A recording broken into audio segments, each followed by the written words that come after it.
falei, pô, mas ele está todo dia aqui. Tá? Um dia eu vou saindo e ele está lá fora me esperando. Ô, Dedé, eu queria falar com você. Eu falei, seu Arnaud, né? Pô, sabe meu nome? Sei, todo mundo aí sabe que você é o Arnaud da Tupi. Tá, pois é, eu queria te fazer um convite aí. Eu falei, para quê? Eu vou te explicar. Nós temos um rapaz aí que veio do Ceará. O nome dele é Antônio Renato Aragão. Ele veio do Ceará e ele está até com a família e tal, mas ele não funcionou bem.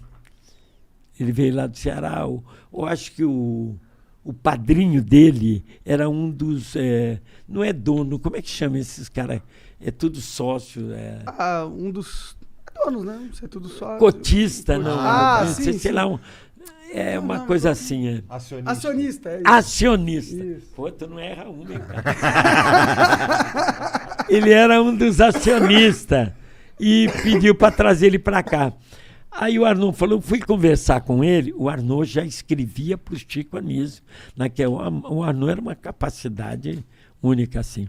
Ele falou, eu fui falar com ele, Dedé, e ele falou o seguinte, ele está muito acostumado a trabalhar com um cara do lado dele.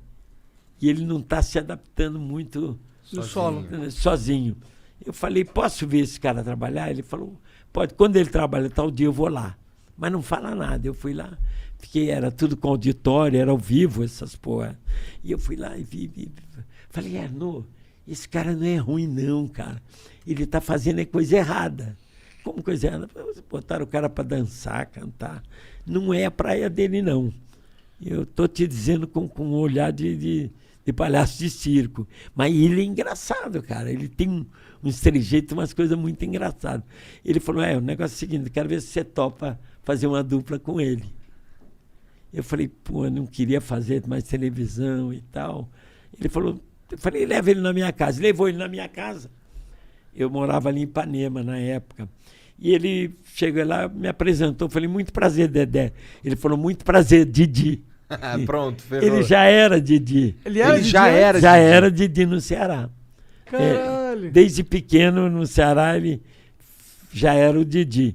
Aí a gente deu risada com essa situação. E ele te trouxe os textos aqui. Eu falei, deixa eu dar uma olhada. Aí peguei o texto. Falei, pô, cara, quem escreve isso aqui? Ele falou, eu. Eu falei, você que escreve isso?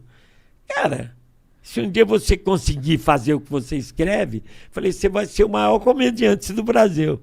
E ele falou, você tá de sacanagem. Então, eu tô falando sério. Ele era bem nordestino, bem com uns taquezão mesmo. E aí, Arnaud, vamos embora, vamos fazer junto. Eu falei, mas eu queria escrever junto com você e tal.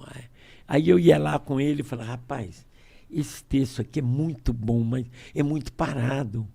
Que eles ainda estavam usando humor de rádio. Os artistas chegavam e ficavam em cena parado no humor de rádio. Uhum. Falei, aqui, ó, a gente pode dar um tapa na cara, o cara cai. Mas como eu fazer isso? Deixa comigo, isso é comigo.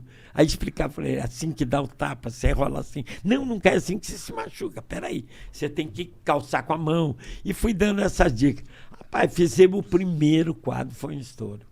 O primeiro quadro que nós fizemos... Era um nome, um programa? TV era um quadro Tupi. aonde? Chamava Aiurco o programa. Aí fizemos o primeiro, foi uma porrada.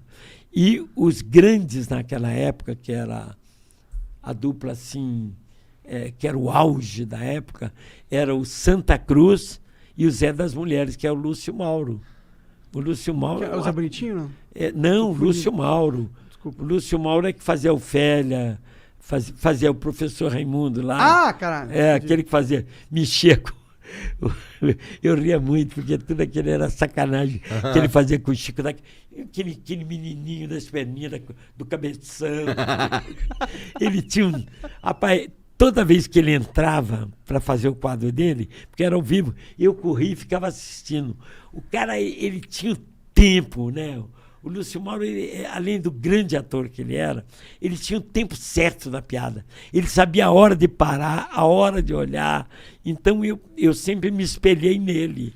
Para fazer com o Renato, eu me espelhava nele. Falei, pô, que o Lúcio daria essa parada e tal. Eu me espelhava muito nele. E fui bem, me espelhando.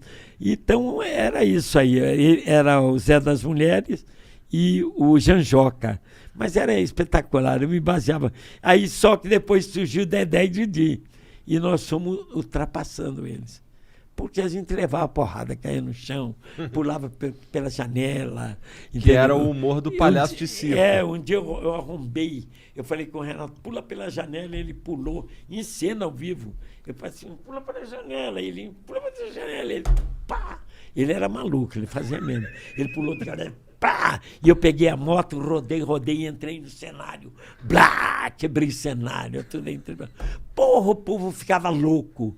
Eles se levantavam, era o único comediante que eles levantavam para aplaudir e a plateia gritava. Aí no outro domingo a gente entrava, a plateia... Êêê! Aí começamos a pegar. A única coisa ruim foi que no dia de receber eles descontaram no meu salário do Renato Cenário, né?